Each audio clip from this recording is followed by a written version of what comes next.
Hi, Dave. I had two questions for you. Number one, have you settled on your starters for the first two games? And you've had a veteran group all year long. You've been with them for a while now. How have you been able to not allow your voice to just become white noise? And even when things were not going their best this year, to find a way to get the best out of those guys?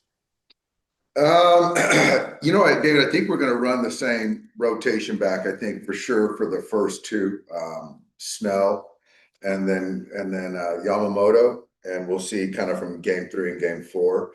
Um, yeah, you know what? I think it's one of those things that they know me pretty well. I've learned to know them pretty well. We have a lot of the same people that have been together for quite some time, and with that, you learned kind of how to, ultimately get the best out of them at certain points and when to push them and challenge them and when to give them some latitude and some grace. Um, I think there's a complete trust with me and the players, and our goal of winning a championship has never been in question. Um, but yeah, I think for me it's like, and you can see it, you see it firsthand. There's times I give guys freedom and like I said, grace because the game's hard. It's a long season, but there's other times where I kind of I get to be a little bit more stern in my messaging and expectations. When I feel the time's right. Thank you. Yep. Next question's from Kerry Osborne. Go ahead. Dave, obviously, you have a very veteran group, guys who've been through these wars, but Mookie and Freddie in particular, just how much does their experience mean to this club in the postseason? It means a lot. You know, First off, they're two of the highest character people you'll ever come across, and they're both great teammates.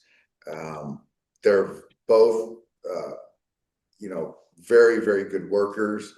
They both value the little things in the game. And so it's just hard not to follow that path of those two players. And then you layer in on the experience of postseason, be able to kind of manage your heartbeat and be the guy in the right spots in the biggest of spots. So I'm very fortunate to have those two players on our roster. They make my job a lot easier. Next question is from Sonia. Go ahead, Sonia. Hey Dave, we talked to Tanner Scott yesterday and just wanted to know how's he feeling and how close is he to being an option for the World Series roster?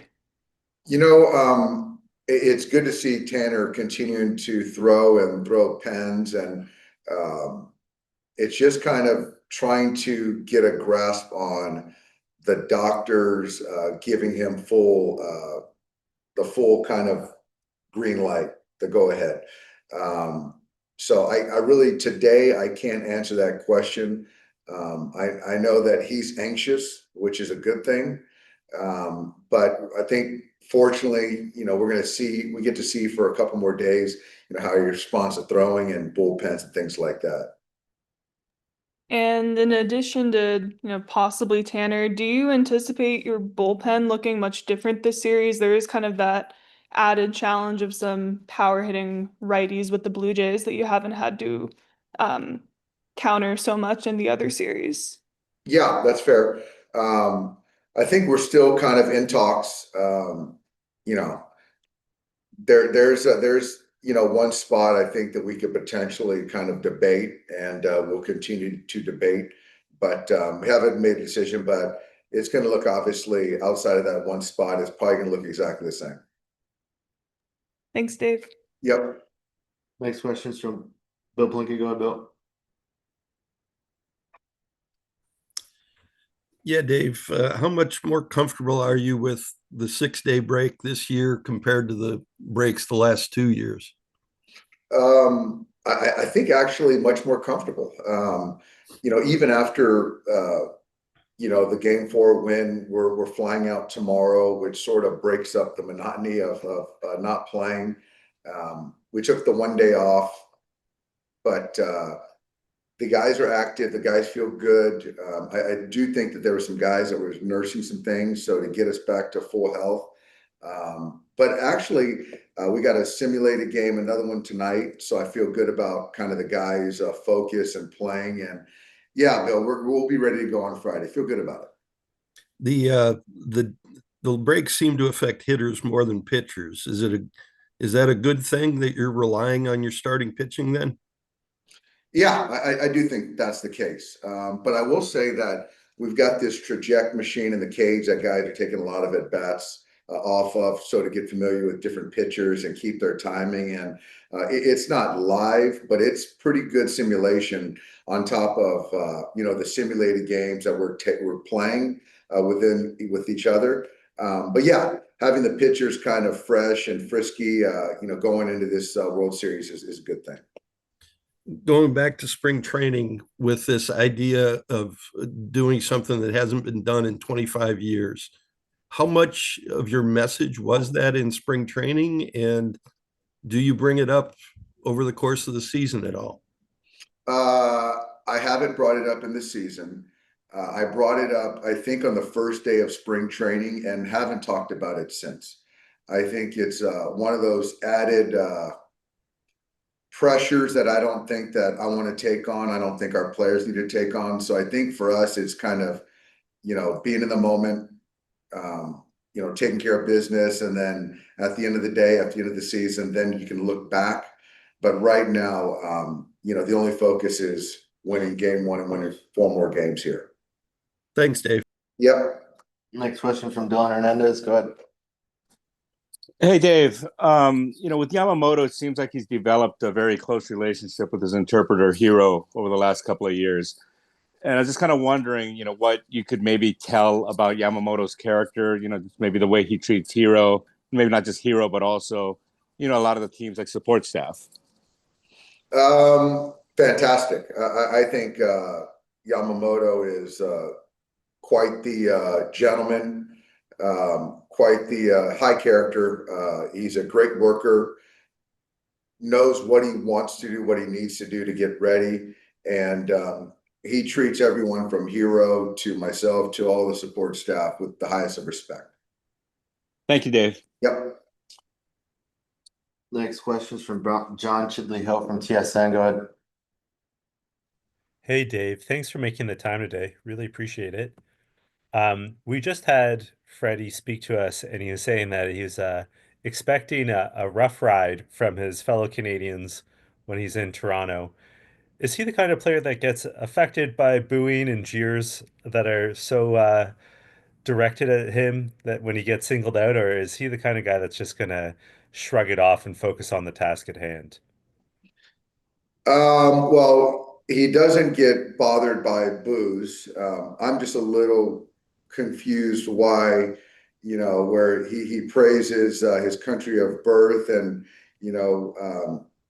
has played for the Team Canada. And so, he was traded here.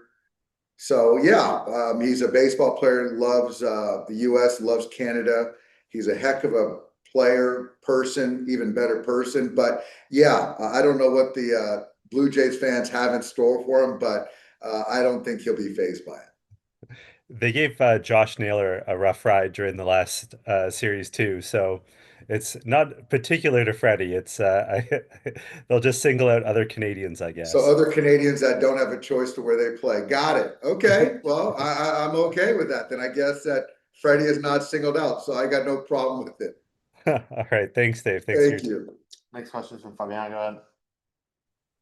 Yeah, Dave, just go back to the championship talk. I mean, Mookie and others have kind of talked about like legacy a lot, and you've kind of brought that up about some of your stars being motivated by legacy. What do you think 3 titles in 6 years would mean for their legacies in addition to like what this would mean for the organization to be accomplished that? Obviously with those particular players, they're talking about the Hall of Fame. And that's something that's a motivating source for them, which is great. Still within the team constructs.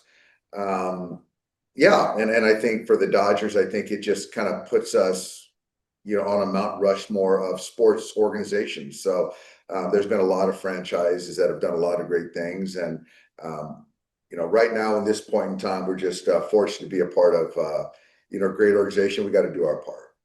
Now, obviously, both these transactions went your way, but like you guys have you and the Blue Jays have kind of fought for Shohei Ohtani and Roki Sasaki the last couple of years. So what do you think about sort of maybe like the sliding doors of these two teams being the two teams to square off in the World Series with those two guys so prominent for you guys? Yeah, obviously, we're very fortunate to have both those players. I think that they really feel good about their decisions to sign with us.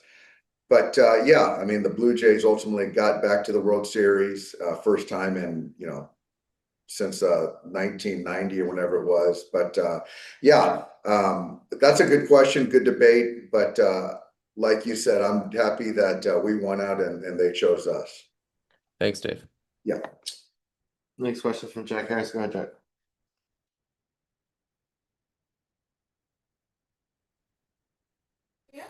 Hey Dave, with Snell, I mean, how much did his return and then ability to pitch at the level he did over the last couple weeks of the season kind of change the way you guys viewed the rotation? I mean, obviously last year you had Yama, Tyler was back at that point, and Shohei was building up, but did having Blake kind of reach this level kind of change just how much you guys could rely on that group and how dominant that they've been here over this last month? Yeah, absolutely. With every great starting staff, you got to have that anchor. And, Blake's always been a finisher. And so, obviously starting the way the season started, but to have him get back to pitch the way he did sort of raised the bar for everyone. I thought got Yamamoto even better, got Glass even better, Shohei. And it just allowed for us to, not only prevent kind of a few game losing streaks, but to just win games, win series and, win 7 out of 10, 8 out of 10, things like that. So it was really good to see our starting pitching in particular, push one another. And they were certainly the reason, we played so well in September. And then one more just on like the dynasty topic. I mean, I know you said you haven't really vocalized that this year. I know guys have been focused on just winning this year, but have you sensed it all? Them sensing just the opportunity of getting to play for a team that is going for a third title in such a short period of time and is getting the opportunity to win back to back. I mean, has that been something that you can feel the guys sensing as part of what's made this season so meaningful? You know what, Jack? I don't know. And I can honestly say, I would say that that's not the case, which doesn't sound like it makes sense. But personally, I want to win this one in 25 as much as I wanted to win any of them. And I think that I feel the players feel the same way. And, the legacy dynasty talk, a lot of that I feel is meant for other people that aren't playing and let them have those debates where it's our job to kind of put those topics on the table, and we have an opportunity to do that. So yeah, right now we're just focused on the Blue Jays, and we need to play good baseball. And then, hopefully we put that topic of, legacy on the table for many people to debate. Thanks, Dave. Yeah. Next question's from Megan Garcia. Go ahead. Hey Dave, what have you seen out of Freddie this postseason at the plate compared to last year? Well, he's not hobbled, which is a good thing. I think he's close. I think he's certainly seen some really good pitching, and guys are pitching him, teams are pitching him very carefully. And so he's hanging in there. I still think his at-bats are competitive, and he's certainly not pleased with the performance up to this point. But, every time he gets in the box, I feel good. So I expect him to really have a nice series, this next one. Great, thank you. Yeah. I'll take one more. Go ahead, Nayuki. Hi, Dave. Speaking of Shohei, will he start in game 3 or game 4? And is there a possibility he could pitch in relief later in the series? We haven't decided on game 3 or game 4. And as far as the relief, we just got to see how the series plays out. So right now, we just haven't made that decision. I have another question. Yes. He left in his NLCS MVP trophy in the clubhouse and put a card on it. That's a team effort. What did that mean to you? Well, for me, it's not a surprise because Shohei is such a great teammate. And, you know, that award was a team effort. Shohei had a huge game in game 4, but he realized that games 1, 2, and 3, you could have had Snell, Yamamoto, Edmund, any one of those guys, Teoscar, you know, be a team MVP. So it was just good for him to recognize that. And that just shows, you know, what a great teammate Shohei is. Thank you, Dave. Thank you. Thanks, Dave. Thanks, everybody.